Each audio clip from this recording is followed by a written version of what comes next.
Today's lesson is called The Unbreakable Blockchain.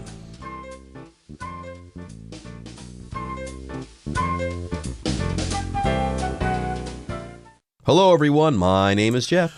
My name is Roger. Today we're going to be talking about technical stuff, high technology. I guess it has something to do with cyber currency. We've got this blockchain, and it's unbreakable. I guess it's quite secure to pay for things if you use blockchain instead of just cash, coins, and bills. There you go. Again, we've got a clever title here, everyone. The Unbreakable Blockchain. Now, are we actually talking about an actual chain here? You know, links of metal put together so as to form a metal or steel rope? No, we're not talking about that. We're talking about a virtual chain that exists on computers in the virtual world and stuff like that. And apparently, the chain that you form when you make and use digital currencies, it's quite strong. Apparently, it's unbreakable. Sure, many chains out there are breakable. Just get someone strong enough or get a truck that's big enough and you can break that chain. But apparently, you can't do the same thing with blockchains. Yeah. Bitcoin, Ethereum, digital currencies like this, they all have to do with a blockchain, and apparently it's unbreakable. You can't break it. It's made of code that's totally secure. And hopefully it is totally secure so that some dictatorship does not manipulate it and it destroys us all. But let's find out what this is all about in today's program. Let's read the first part and get an introduction to the unbreakable blockchain. The Unbreakable Blockchain. Long ago, people used silver, gold, and seashells in exchange for goods and services. Today, we pay for things with banknotes. So what is the future of money? The most likely answer is digital currency.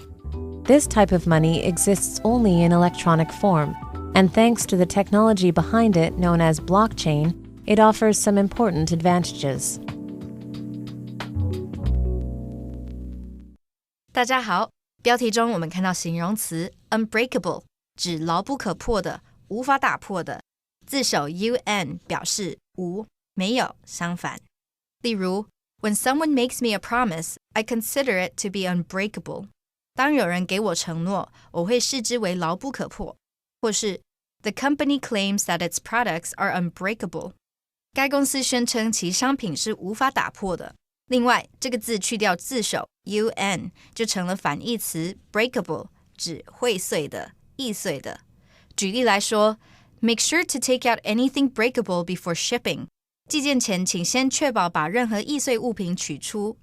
再来，我们看到片语 in exchange for 表示与点点点作为交换，用来换取点点点。例如 Pete agreed to invest in the small company in exchange for 20% ownership.Pete 同意投资那家小公司，以换得 20% 的所有权。或是 Could I treat you to a cup of coffee in exchange for your help on my math homework? 我可以请你喝杯咖啡作为教我数学作业的交换吗？另外，补充2个相关片语。第一 in return for 表示以回报点点点，像是 I sent Laura some flowers in return for all the help she had given me when I was sick.我送花给 Laura 以答谢她在我生病时给我的帮助。第二 exchange A for B 表示以 A 换 B。举例来说 At the clothing store, Mary exchanged the sweater she was given as a gift for a skirt. Mary 在服饰店里把收到的毛衣礼物换成裙子。接下来我们看到名词 banknote 意思是钞票、纸币。例如 Instead of mobile payment, I prefer to pay with banknotes.相较于行动支付，我喜欢用钞票付款。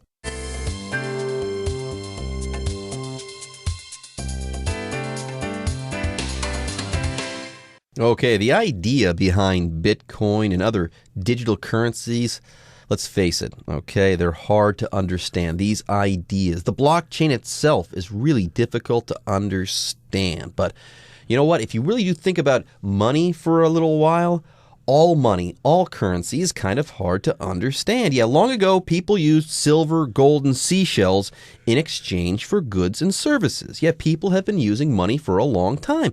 But why silver? why gold? Why do we think that these things are valuable? Why do we accept them as money? It doesn't really make sense when you look at it. Sure, silver and gold can be useful, but why do we accept that as a form of currency? Similarly, that paper money in your wallet, why do people accept that? Why do they say, oh, it has value? So here, maybe the blockchain is hard to understand, but if you really think about currencies in general and money in general, hey, that entire concept is kind of hard to understand. Yeah, it is. I guess at the most basic level, we can talk about trade. Here, I've got a pound of rice and you've got a pound of wheat. Let's just trade. I'll give you the rice, you give me the wheat. We're a deal there. But nowadays, of course, we use some kind of mode of exchange, a currency. Well, I'll give you my rice, but you've got to give me, say, $10 or something like that. So we figure out what the value of the rice or the wheat is.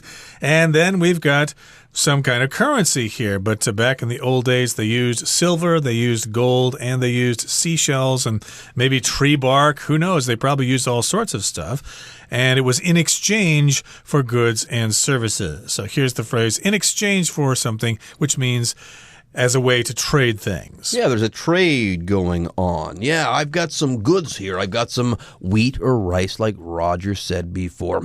How about you give me some of that gold? We'll trade fair and square there. You give me this in exchange for that.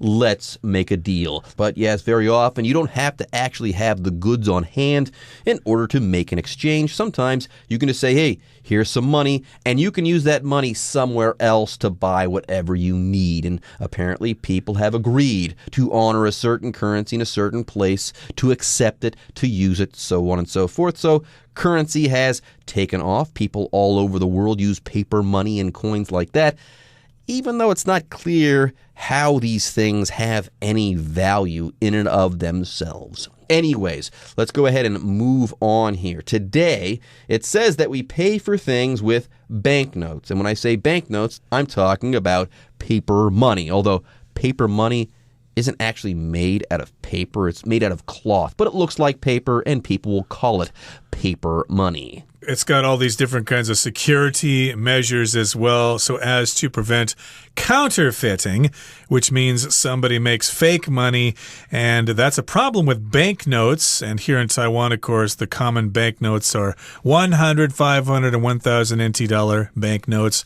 I guess there are 200 and 2,000 banknotes, but they're very rare. But in any case, yes, we pay for things with banknotes and coins.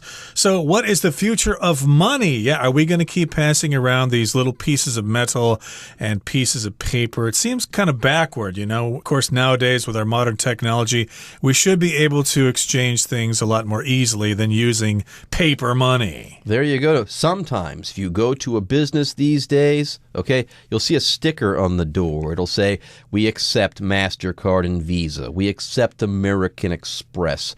We accept Bitcoin. Sometimes you'll see that as well. So they'll take certain credit cards, and they'll also accept digital currency as a form of payment as well. Yes, when people talk about digital currency, they're talking about things like Bitcoin, and I believe that Ethereum is another one of these digital currencies as well. Anyways, when we're talking about currencies, we're talking about things that you can use to pay for things. Earlier, we talked about banknotes. Here in Taiwan, the Bank of Taiwan issues banknotes, those NT dollar bills that you carry around in your pocket. Those would be called banknotes, but you could also say that they're a form of currency. And we talk about different kinds of money in the world. We talk about different kinds of currencies like the US dollar, the Chinese renminbi, the Taiwan dollar, the Japanese yen, the Korean won, etc., etc. Those are different kinds of currencies. Well, this type of money exists only in electronic form. That is, if we're talking about digital currency. And yes, it is only in electronic form. So you actually can't get your hands on it. It's going to be in your computer or on your smartphone or in a database someplace.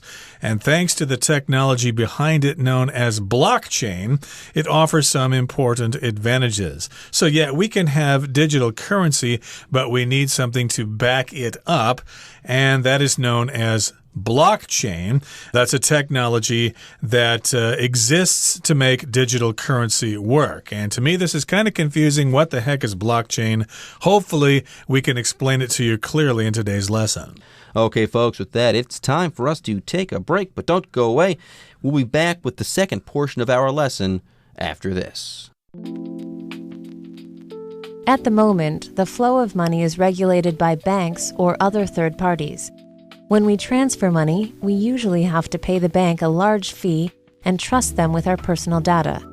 Digital currency, however, can be transferred without a third party. The dollar amount goes directly to the receiver, a process that eliminates fees. Okay, it's time to talk about the second part of our lesson for today. At the moment, right now, the flow of money is regulated by banks or other third parties. So the flow of money, how money gets around the world, is controlled by banks and other kinds of institutions. So the banks control the money supply. Money is controlled by those banks or regulated by the banks and by the treasuries of countries, etc., etc. Like earlier, I talked about the Bank of Taiwan. They issue those banknotes. Okay, where else can you get them? Well, that's going to be difficult. You either go to the Bank of Taiwan or maybe some other third parties that have those currencies on hand. Anyways, when we transfer money, we usually have to pay the bank a large fee and then trust them with our personal data. And this is true. Whenever I transfer money back to the United States, it costs me a certain amount. I have to pay for the service, the transfer fee. Okay? I also, though, have to give them my personal information, which is not terrible, but there's got to be a better way. And apparently, digital currency does provide a better way. Anyways, if you transfer money, you send money from one place to another. Okay, so I have a bank account here in Taiwan. If I transfer money from that bank account to my bank account in the United States, I am transferring that money. And yes, every year before Christmas time, I transfer a certain amount of money home. I do that so when I visit my relatives at Christmas, at the actual time of Christmas, I can buy Christmas gifts. Yep, you can transfer money. You could also transfer yourself, for example, if you're studying at a university and you don't really like this university and you'd like to go to another one, so you can transfer. You can move from one place to another, or you can transfer within your company to a different position or something like that. But, of course, today we're talking about money, especially digital currency. So yes, you can transfer money, but when you do that, you got to pay that fee, and then you need to trust them with your information. So here we've got this phrase, to trust someone with something. That means you believe what they tell you. You believe that they're not going to harm you later when you give them some personal information. For example, hey, I've got a personal secret. Can I trust you with my secret? Can I trust you so that you don't tell other people and make me feel embarrassed? There you go. You trust these people, these banks, these third parties with your personal data. Yeah, I'm giving you private information about me, right? You're not going to let this get out, okay? You're going to keep this secret, right? Now, usually banks are good at keeping secrets for people, but still, there's got to be a better way. And yes, there is apparently. Yes, digital currency, however, can be transferred without a third party. The dollar amount goes directly to the receiver, a process that eliminates fees. And it's also quite safe. We'll talk about that later. For now, though, what does it mean to eliminate something? If you eliminate something, you totally get rid of that thing. So before, when you transferred money, you had to pay a fee. But if you do this with digital currency, there's no fee, okay? If you use digital currencies, you don't have to worry about fees ever again. This process, it eliminates fees. This is sounding pretty good to me, Roger. Does sound pretty good indeed, and you probably don't have to transfer the money over to a local currency either. So yeah, if your kid is studying overseas in Australia, for example, and they need money, you just transfer that money directly to them, and you don't have to pay a fee. The fees are eliminated, and your child gets that money in the exact same form, or at least of the same exact value, and they're good to go. Okay, let's move on now to the third part of our lesson and find out some more about blockchain and digital currency. Digital currency is also more secure. Every time a transfer is made, the details of that transaction, the date, time, amount, and so on, are recorded in a public database known as a blockchain. More specifically, each block on the blockchain contains the details of a transaction, and new blocks are always added chronologically and linearly to the end of the chain.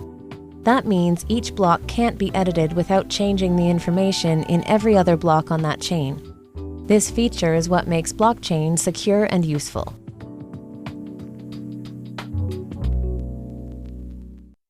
第三部分，我们看到一个单字 transaction， 这个字是名词，指交易。举例来说 John checked his receipt after making a transaction at the bank. John 在银行完成交易后核对他的收据。或是 Buying a house is not as simple a transaction as buying a computer. 买房子不像买电脑一样是个简单的买卖。另外，这个字去掉字尾 ion 就成了动词 transact， 指交易、办理业务。我们可以说 The startup company only transacts its business online. 那家新创公司只做网络交易。再来，我们看到副词 chronologically， 意思是按照时间先后顺序的。例如 The books on the shelf were arranged chronologically. 书架上的书是按照时间先后顺序排列。最后，我们看到单字 linearly， 这个字是副词，指线性的、直线的。我们可以说 The story's plot went linearly without any twist. 这个故事很直线进行，没有任何转折点。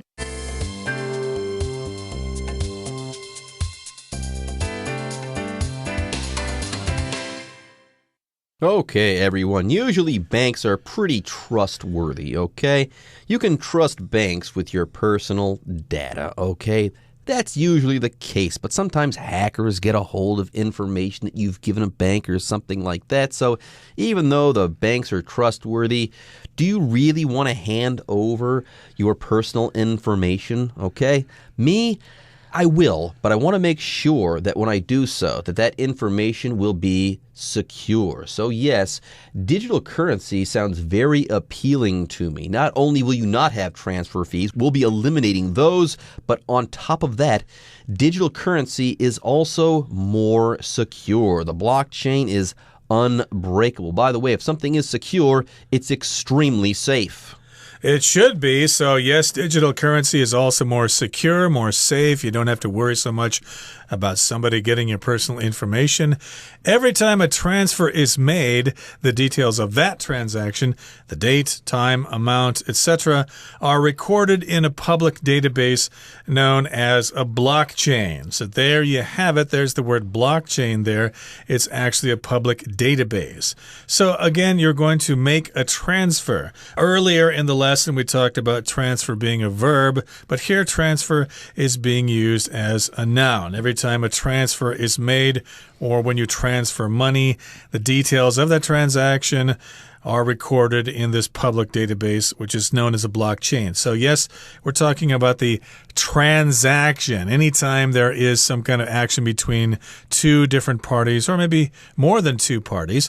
But again, this is a transaction, moving money from one place to another. When money is transferred, that is a transaction. When you buy something in a store, that is a transaction as well. You're giving them money and they give you a product or service. Yeah, whenever business is being done, okay, transactions are occurring. Anyways, the blockchain apparently is quite secure. Anytime any business is done in a digital currency, there is a record of this particular transaction. It's there forever. It's on this public database, or it's contained in this public database known as a blockchain. Now, more specifically, each block on the blockchain contains the details of a transaction, and then new blocks are always added chronologically, one after the other in time, and linearly in a line to the end of the chain. Yeah, you never delete any part of that blockchain. You keep adding to it so people know the history of that particular digital currency and all the transactions that it has been a part of. Exactly. So this is where it kind of gets a little technical here, but again, you've got all the details of a transaction and they're added to another transaction. So they're added chronologically according to time. Was it yesterday and now it's today and then it will be tomorrow? That's chronologically. Or they are arranged in a line, which is linear. That's the adjective. Linearly is the adverb, which is not really used that often. I'm willing to wager or bet that this is the first time I've ever seen the word linear used as an adverb. Linearly, it's actually kind of hard to pronounce, but in a way like a line. It's arranged linearly. There you go. Now, blockchain, you can change it, but one of the things that makes it so secure is that changing it is really tough. Yeah, the way that they put together the blockchain, that means each block can't be edited or changed without changing the information in every other block on that chain. So if you make a change, it's going to be recorded. You can't hide that, change things up, steal some Bitcoin or something like that. No. There's always a record. And yes, this feature is what makes blockchain secure and useful. All right, folks, with that, that's it for day one of our article on blockchain. But don't worry, don't fret. The Chinese teacher is waiting in the wings.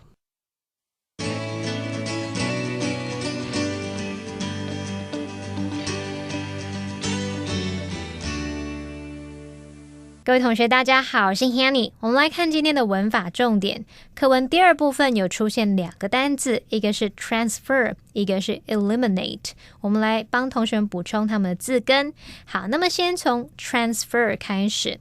FER 这个字根呢，它有携带、运送、承受或是承担的意思。那么在 transfer 这个字当中， TRANS 它表示横越，那么 FER 表示运送。这样应该很容易联想到 transfer 它就有转学啊、转车、转移这样子的意思。好，顺便补充几个有相同字根的单字。第一个要补充的是 infer，INFER， 它的字首 IN 表示在什么什么之中，那么 FER 表示携带。我们在面对某个情况的时候呢，把自己的想法携带进那个情况里，然后你去推论、去猜想事情的来龙去脉，这样也许可以联想到 infer 它有推论、推断、猜想的意思吧。好，第二个补充的是 confer， CONFER， 它的字首 CON 表示一起，FER 表示承担。碰到问题要一起承担的时候，大家就一起商讨解决办法嘛，所以这时候 confer 它就有协商商谈的意思。如果在后面加上名词字尾 ENCE， 我们就会得到名词 conference， confer 的名词 conference 来表达会议、研讨会。第三个补充的是 prefer，这个蛮简单的单字，它的字首 PRE 表示之前，那么 FER 表示拿或者是提。那同学们可以试着想，在一堆物品当中，我们都会先拿自己比较喜欢的东西，尤其是像怎么在百货公司要抢花车的商品的时候，比较喜欢的东西一定要抢在别人之前就先把它拿走，否则就买不到了。这样应该可以联想到 prefer 它有偏好、比较喜欢的意思吧。好，第四个补充的是 suffer， SUFFER， 它的字首 SUF 是来自 SUB， 表示在下方，只是因为 SUB 碰到 F 开头的字根，然后这个 B 被同化为 F 了。好，那么 FER 它有承担、承受的意思。那我们想想看哦，在下方承担，应该可以想象出有那种忍受、负荷的那种画面。用这种方式，也许可以联想到 suffer 它就有受苦、受折磨的意思。好，那么接着来看 eliminate 这个字，它的字首 E 是来自 EX， 表示向外、离开。那么字根 LIMIN 表示门槛、门口。ATE 是动词字尾。好，向外离开这个门口，这样子合在一起去想，使什么走出大门，把它赶到门外，应该可以想到 eliminate 它有剔除、排除、清除的意思吧。好，那这边补充一下，我们在另外一课有提到这个 preliminary 这个字。好，它的字首 pre 是在之前，然后跟这个 eliminate 一样，它其中这个 limin 有门口、门槛的意思，然后 ary 是形容词字尾，也就是说，你还没有进到门里面，还没有进到房子里面，就是像是事情在初步阶段嘛，我有提过，所以 preliminary 也有这种初始的、初步的、起始的意思，所以 eliminate 和 preliminary 其中的 limin 就是门口、门槛的意思咯。那么以上今天重点整理，我们回顾今天的单字吧。Unbreakable. The tech company claims its latest cell phone model is unbreakable. Currency. Great Britain uses the pound sterling as its currency. Transfer. To pay off my debt to you, I will transfer money from my account into yours. Eliminate. The president eliminated the need to raise taxes by coming up with a better plan to fix the economy. Secure. The police said the building was not secure and no one was allowed inside it. Transaction. Do you have any record of the online transaction you made? Okay, everyone.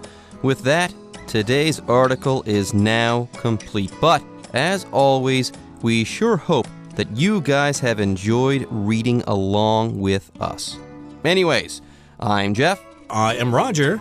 See you next time.